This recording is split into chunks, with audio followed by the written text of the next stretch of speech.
So we're sitting at the site of one of the most sacred sites in all of antiquity. I would have to say this site and maybe Delphi, right? Right. This Yeah. is the site of the Eleusinian Mysteries. So we just got into Athens today. Yep. We're both doing pretty well so far. Yeah, I was about to say there'll Hit be the some sack. jet lag, but Hit the sack early tonight, yeah. But one of the things we wanted to do was on our way out of Athens to stop by this town of Eleusis, yeah, where these Eleusinian Mysteries were held. right. And so it was an annual event.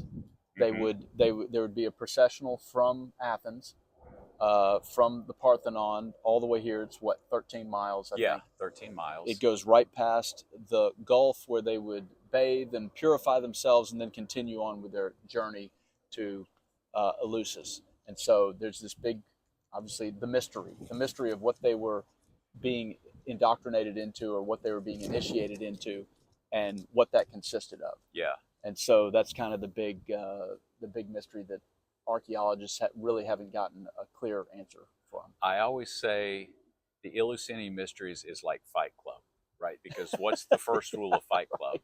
Right. Nobody speaks about what happens. You don't talk about Fight Club, at right? Fight Club. And it's the same thing. In fact, we just went to the museum behind us, and one of the things it said is the gods forbade them to talk about what they experienced during these. And that's why today we actually don't know a whole lot about what it entailed. We just know that everyone who was someone actually went through these mysteries. Under penalty of death. If you spoke about it, you were put to death. And there were some examples up there. But yeah, you know, Marcus Aurelius, Plato, Aristotle, Socrates, all were initiated into the mysteries. All of them spoke about how profound the experience was. Marcus Aurelius specifically, who came several hundred years after Aristotle. Almost restarted them, right? Yeah.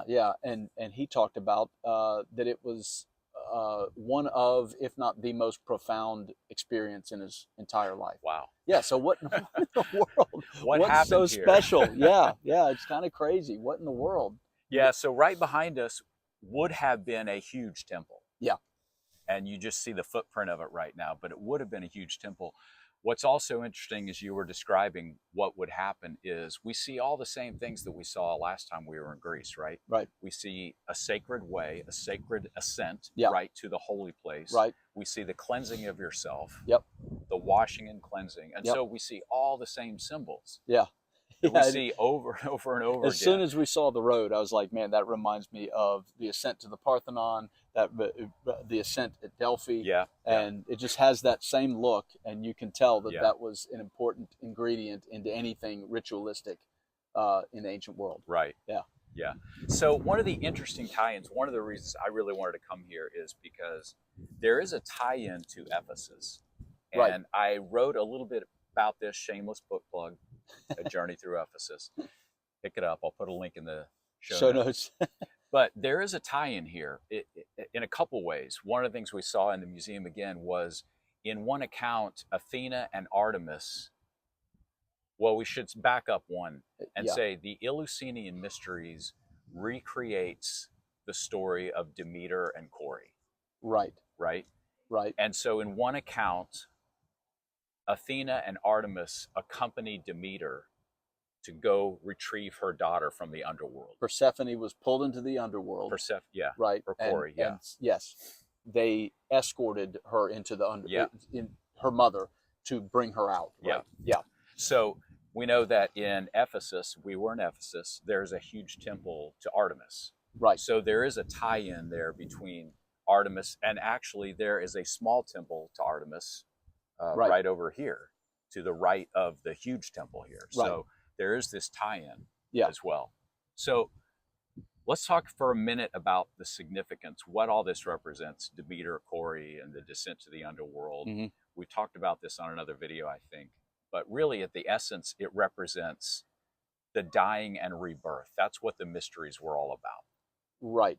And I think one of it is obviously the seasonal change and that Corey was brought out of the underworld in the spring. That initiated the new growth, and so there was this seasonal aspect to it. Right. But yeah, the other aspect is death and rebirth in general, and we had read something in there about going back to the seasonal aspect of harvest, that that it was important to bring the first fruits of the harvest to the temple as part of the initiation ceremony, right? Right, yeah. And Paul actually talks about this in one of his books. We'll have to look that up.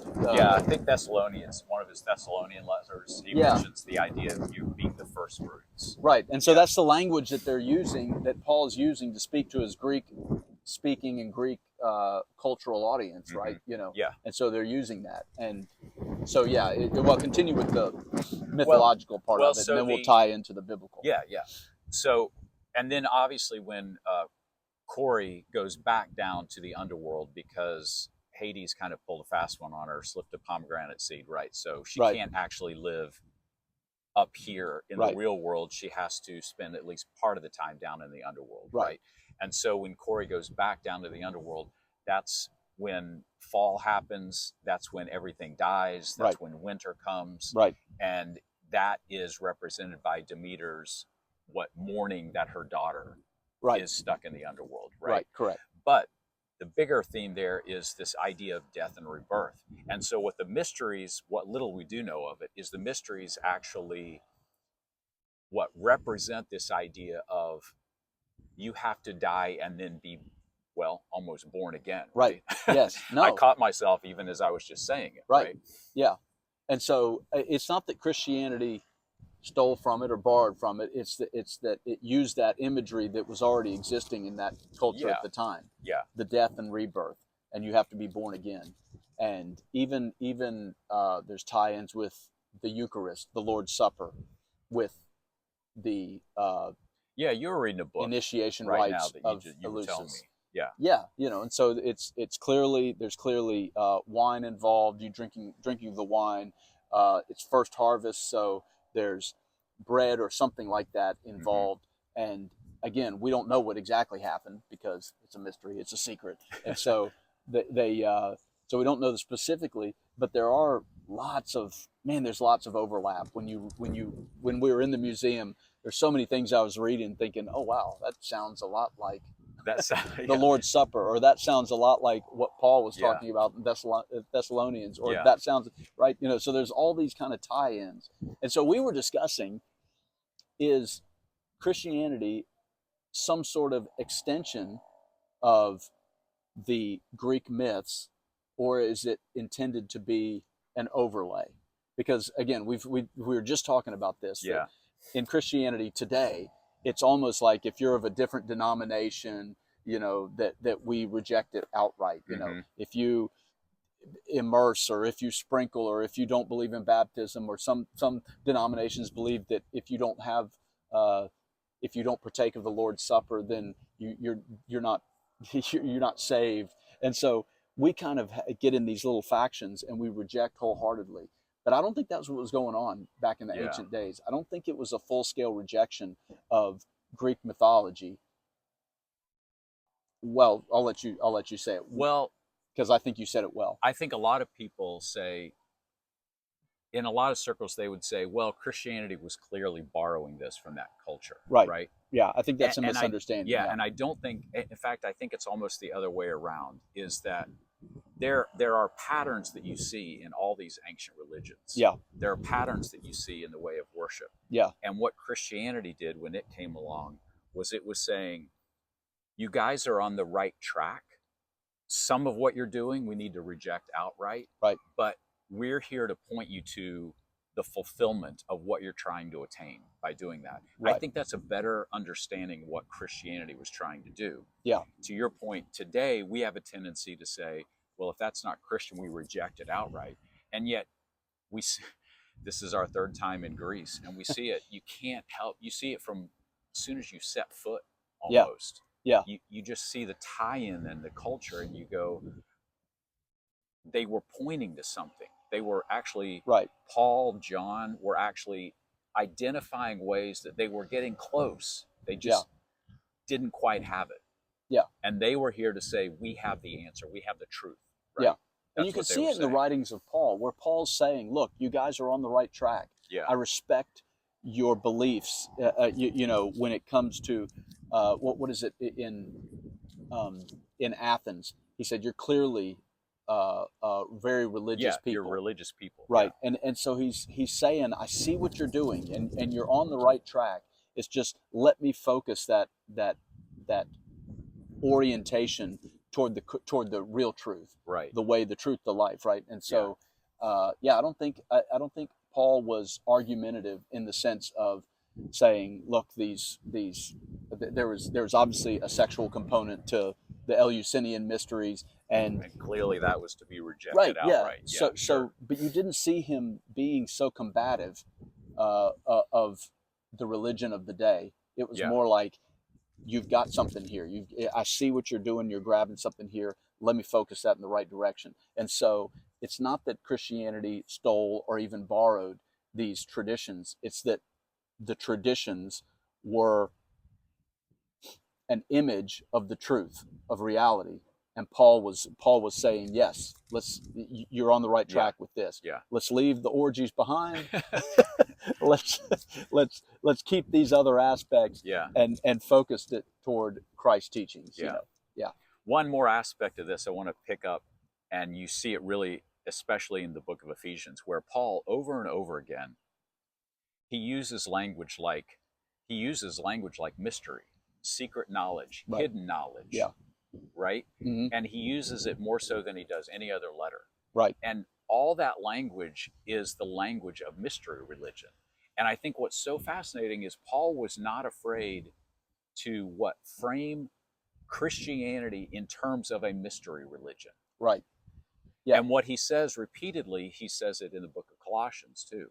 He says, look, you need to reject these, what were we talking about? Manufactured ways. Yeah, shortcut ways to experience the transcendent. And you just need to embrace Jesus Christ. Yeah.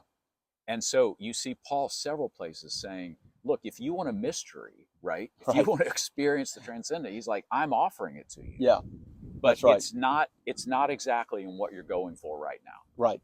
Yeah, the Greeks were clearly trying to access hidden knowledge, and there's theories about how this happened. Mm-hmm. Maybe it was drug laced wine or something, hallucinogenics. Yeah, all that kind of stuff. But they were trying to access hidden knowledge, and Paul, he kind of respected that out of him. Said, hey, you want a real mystery? I've got one for you. Yeah, and so he's playing to the culture's desire to kind of have this hidden knowledge revealed to them, Yeah. And so he opens it up for everybody. And certainly there was this component, we saw symbols of it all around here, of probably hallucinogenic properties in wheat, in wine, in barley, and mixing them together. Poppies. The three main images are the poppy, the wheat stalk, and the container that they carried the sacred objects from Athens to Eleusis here. Yeah. And so those are the three main things going on. So the wheat, on the surface, you're like, well, the wheat, it's harvest, right? Mm-hmm. But there's also that aspect of you can have tainted wheat that is a type of hallucinogenic. And and then the poppy, obviously, we know that it's not really hallucinogenic, but the euphoric properties of the poppy and heroin. And so they were clearly kind of doing some kind of mixture that put people in this trance state, and in their mind they were accessing the divine. But again, you were saying, Paul was saying that's a shortcut, right? That's cheap wisdom, cheap wisdom, unearned wisdom.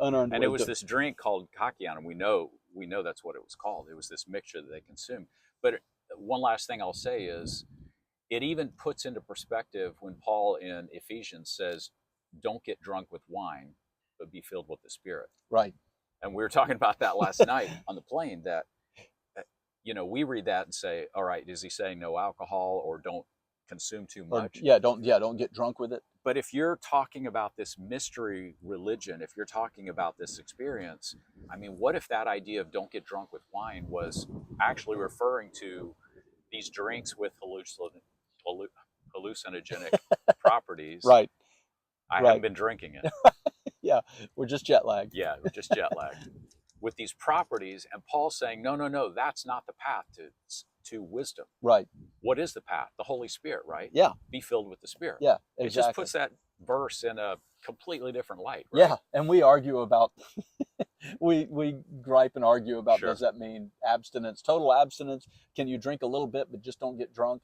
And I think you're exactly right. When you see that, you're like, no, he's saying, don't buy into these, cheap fakes. These these initiation rites where you drink it, you go into this trance, ecstatic state. You see things. You see the wheel and the serpent. Oh yeah, the serpent that we and the saw in there. Yeah, right. You see that. Yeah. And he's saying that's not the path, and Christ is the path. So I think you're exactly right. So it's it's just something we miss, and when you're here, it becomes so obvious. Yeah, it doesn't take much obvious, of an imagination to make these connections. Yeah. Which is why we love coming here and why we find something new every time. Yeah. So this is the first one. We have a whole 2 weeks ahead of us. There we go. All right. Thanks for checking it out. Yeah, we'll see you next time.